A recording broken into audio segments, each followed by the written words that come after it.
Hi guys, if you want to learn how to blow dry a natural hair to be soft and tangle free, then don't scroll, watch this video to the end. So here I'm done wetting the hair, and next I apply my leave-in conditioner. Yes, this is to make the hair soft and easier to comb, because after applying my leave-in conditioner, I'm going to go ahead to comb the hair to make it easier to blow dry.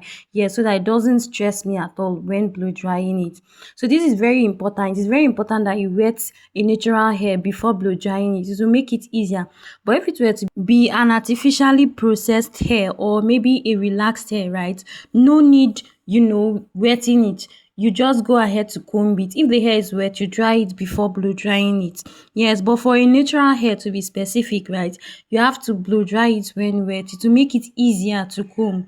Yes, then you make sure when blow drying the hair, you keep your hot comb, your blow dryer, in a slanting manner. Yeah, so that it doesn't get to hot the hot the your client's skin, or how do I put it, or your client's scalp. So guys, if you've watched this video up to this point, don't forget to subscribe to my channel, like this video, share and comment. So I'll leave you to enjoy the rest of the video.